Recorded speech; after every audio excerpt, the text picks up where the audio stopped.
और वो एक दूसरे को बेहतर तौर पर जानने लगते हैं। नायाब राजा को अपनी ज़िंदगी के ख्वाब और मकासद बताती है और राजा अपने अमेरिका में गुजरे के दिनों की कहानियाँ सुनाता है। ये रहा होता है। दूसरी तरफ राजा, जो कई सालों से अमेरिका में मुकाम है, पाकिस्तान वापस आ रहा होता है। जिसे ही राजा एयरपोर्ट से बाहर निकलता है, उसका सामान गलती से नायाब के पास मौजूद बैग से टकरा जाता है और दोनों का सामना हो जाता है। नायाब पहले तो थोड़ा गुस्सा करती है, मगर राजा की माज़रत और शाइस्ता अंदाज देखकर खामोश हो जाती है। ये पहला मौका होता है जब इन दोनों की नज़रें मिलती है और इनके दिल में कुछ खास महसूस होने लगता है। व्यूवर्स, मुलाकात के बाद नायाब और राजा अपने राहों पर चले जाते हैं, लेकिन किस्मत को कुछ और ही मंजूर होता है। चंद दिन बाद नायाब एक कॉन्फ्रेंस में शरीकत के लिए जाती है और हैरत की बात ये होती है कि वही कॉन्फ्रेंस राजा भी अटेंड कर रहा होता है और वहाँ दोनों दोबारा मिलते हैं और इसी बार कुछ रस्मी बातचीत होती है।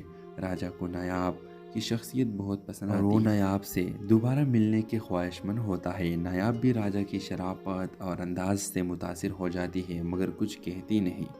व्यूवर्स, कॉन्फ्रेंस के बाद राजा और नायाब का इत्तेफाकी तौर पर सोशल मीडिया पर राब्ता हो जाता है। दोनों की बातचीत का सिलसिला चल पड़ता है और वो एक दूसरे को बेहतर तौर पर जानने लगते हैं। नायाब राजा को अपनी ज़िंदगी के ख्वाब और मकासद बताती है और राजा अपने अमेरिका में गुजरे के दिनों की कहानियाँ सुनाता है। ये रहा होता है। दूसरी तरफ राजा, जो कई सालों से अमेरिका में मुकाम है, पाकिस्तान वापस आ रहा होता है। जिसे ही राजा एयरपोर्ट से बाहर निकलता है, उसका सामान गलती से नायाब के पास मौजूद बैग से टकरा जाता है और दोनों का सामना हो जाता है। नायाब पहले तो थोड़ा गुस्सा करती है, मगर राजा की माज़रत और शाइस्ता अंदाज देखकर खामोश हो जाती है।